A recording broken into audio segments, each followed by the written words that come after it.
Queridos amigos, neste dia da morte de Jesus, celebramos este acontecimento com um grande silêncio.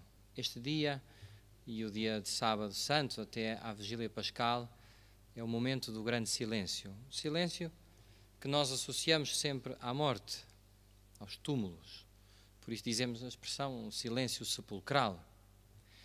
Diante do acontecimento da morte de Jesus, primeiramente, de cada um de nós, daqueles à nossa volta, impõe-se um silêncio, impõe-se uma solenidade. Vivemos este silêncio nestes dias em várias dimensões.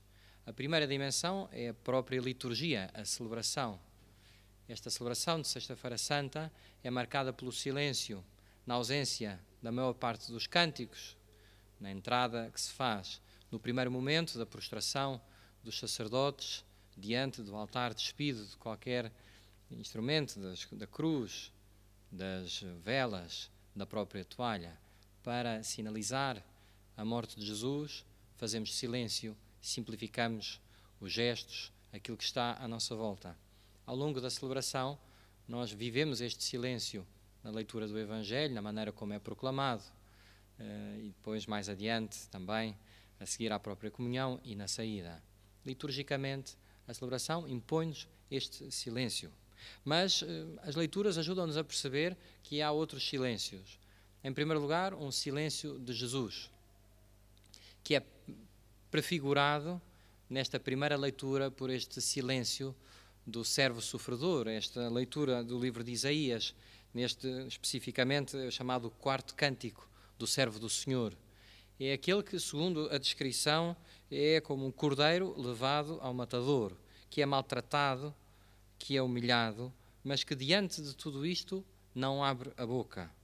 Desprezado e repelido pelos homens, homem de dores, acostumado ao sofrimento, suportou as nossas enfermidades e tomou sobre si as nossas dores, trespassado por causa das nossas culpas. Portanto, vemos este silêncio que acontece com um sentido profundo.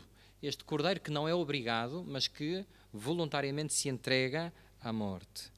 Em silêncio, maltratado, humilhou-se voluntariamente e não abriu a boca.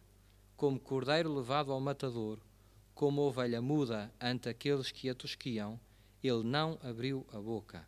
Portanto, é reforçado nesta leitura este gesto quase contraditório. Como é que alguém inocente não se defende, não diz palavras, não tenta convencer que as coisas não devem ser assim? Não, apenas temos silêncio e é impossível não antever já a figura de Jesus e o julgamento de Jesus. Lembra-nos também aquela palavra de Jesus acerca da mansidão, porque nós percebemos que este cordeiro é manso. O silêncio está associado à mansidão.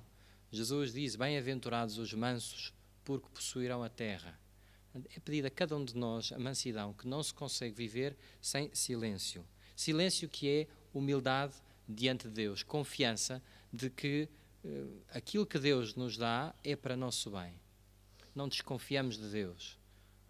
Aceitamos, não nos revoltamos.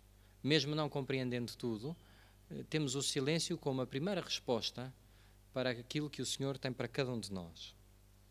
Vemos, para além desta primeira leitura, neste longo Evangelho, acompanhamos Jesus nos últimos momentos da sua vida sobre a terra e ficamos espantados com este silêncio. Silêncio quando Jesus está no horto, em oração durante a noite. Silêncio que se prolonga quando é traído por Judas, quando é levado. Silêncio no próprio gesto. São Pedro tenta lutar e Jesus diz que não. Portanto, silêncio neste gesto também de não lutar contra o seu destino. E depois vemos este processo de Jesus revoltante pela injustiça, pelos falsos testemunhos.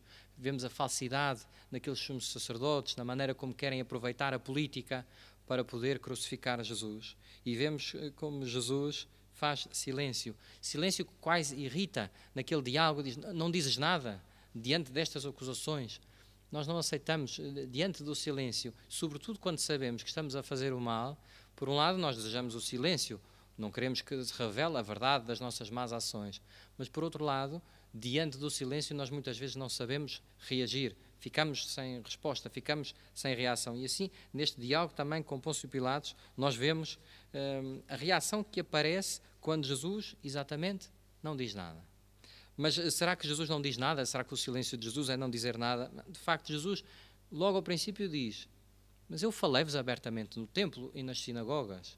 E de facto nós olhamos para a vida de Jesus e vemos, Jesus falou, fez discursos, ainda há pouco, as bem-aventuranças que eu referi, e tantos outros momentos em que nós vemos Jesus a falar. Mas como é que isto se compagina com o silêncio de Jesus? Nós percebemos que o silêncio verdadeiro não é não falar, mas é dizer absolutamente aquilo que é necessário. E isso para nós é muito difícil. Dizer o que é necessário, sem estar a decorar com palavras desnecessárias. Dizer aquilo que é necessário, e isso tem um nome, que é a verdade. E por isso é que é perguntado o que é a verdade. Dizer a verdade com caridade, mas dizer a verdade e só a verdade. Viver na verdade. Isto está associado ao silêncio. Dizer o necessário, a verdade na caridade. E percebemos em Jesus que o silêncio não é gerado pelo medo. Jesus não está em silêncio porque tem medo daquilo que lhe vão fazer. Mas Jesus sabe que o silêncio é uma iniciativa de amor. Faz silêncio, o silêncio verdadeiro, quem quer agir por amor. E por amor cala. E por amor escuta. E por amor deixa o outro falar. Nunca por medo. Não é o medo que cala Jesus. Jesus voluntariamente faz silêncio. E nós vemos depois, até ao fim, Jesus diz muito poucas palavras. Há muitas meditações belíssimas e será esta uma altura boa para as retomar sobre as 7 últimas palavras de Jesus. De facto, naquele processo, a partir daqui, Jesus tem 7 palavras e nós percebemos o valor que a palavra tem por causa do silêncio. O silêncio valoriza a palavra. Jesus diz muito pouco, mas nós sabemos de cor todas as palavras que Jesus diz. Cada uma tem um valor imenso. Porque Jesus não esbanja as palavras, diz cada uma delas no momento certo e elas falam diretamente ao nosso coração. Mas não é apenas do silêncio de Jesus que nós ouvimos falar neste Evangelho. Podíamos dizer, este silêncio do Pai. O Pai que vê o Filho ser injustiçado e que não faz nada, aparentemente. O Pai que não responde. Quando Jesus diz, meu Deus, por que me abandonastes? E sabemos que não é um ato desesperado de um homem, é o início de uma oração, do Salmo que conhecemos, o Salmo 21, que de facto se põe no lugar daquele que está a sofrer, mas que tem confiança no Senhor. E vale a pena nestes dias retomarmos este Salmo 21 e rezarmos até ao fim e percebemos que há alguém que confia profundamente e que se entrega, porque é manso, totalmente nas mãos de Deus. Mas o que percebemos é que o Pai faz este silêncio em Jesus sofredor, com o servo sofredor em Isaías e com cada um de nós, para nós crescermos no silêncio. O silêncio leva-nos a amadurecer as nossas súplicas, as nossas orações quando são feitas no silêncio. Quando não tem uma resposta imediata ou quando não tem a resposta que nós queremos, este tempo ajuda a purificar. Repetirmos muitas vezes a mesma súplica faz-nos ter a certeza que queremos mesmo aquilo, que precisamos mesmo daquilo. Se não for uma súplica verdadeira do nosso coração, vamos deixá-la cair com o tempo. Há uma purificação que acontece através do tempo de silêncio, deste tempo de espera pela resposta de Deus. E Deus faz isso porque nos ama, porque tem misericórdia de nós, porque nos quer educar para o crescimento espiritual. Por fim, esta celebração fala-nos do silêncio que é pedido a cada um de nós como resposta de amor. Vivemos tempos, cada um de nós em suas casas, onde somos chamados a um silêncio, um confinamento que tem a ver com silêncio. Nós reparamos à nossa volta, quando temos de sair, há mais silêncio nas ruas, nas nossas cidades, nas nossas terras.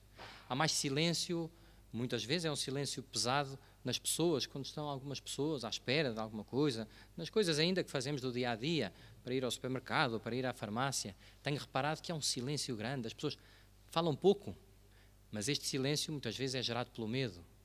E esse silêncio leva a cortar a relação. O silêncio fecundo que Deus quer produzir em nós é exatamente o contrário. É um silêncio para promover o diálogo. E por isso é que a oração cristã não se pode compatibilizar com tantas meditações orientais que procuram o vazio, atingir um vazio interior. O nosso silêncio é absolutamente o contrário. Nós fazemos silêncio para que possamos escutar a voz de Deus. O silêncio que serve o diálogo, o silêncio que serve a relação. E por isso nós percebemos como Deus é misericordioso e nos dá, a cada um de nós, neste momento, neste tempo em que estamos a viver, oportunidade de silêncio para estreitar as relações entre nós. Em primeiro lugar, em nossas casas e nas nossas famílias, na Igreja e da Igreja para o mundo. Queridos irmãos, vamos aproveitar este tempo que estamos a viver, sobretudo estes 2 dias, para fazer silêncio. A mansidão, como eu disse, é esta confiança em Deus, que aquilo que o Senhor nos manda é para nosso bem. Mas na relação com os outros, esta mansidão significa paciência. Paciência para com os outros. Caridade na relação com os outros. Silêncio para nós, para calarmos tudo o que é mentira, para calarmos tudo o que é maldicência, para calarmos tudo o que é ofensa, para calarmos tudo o que é juízos precipitados acerca dos outros. E, sobretudo, neste tempo, diante da cruz, hoje e amanhã, e sempre diante de Jesus, no Santíssimo Sacramento, silêncio para contemplarmos a Deus, silêncio para o adorarmos, silêncio para estarmos na intimidade com Ele, calamos as nossas palavras para que possa ressoar o clamor da palavra de Deus. Louvado seja nosso Senhor Jesus Cristo.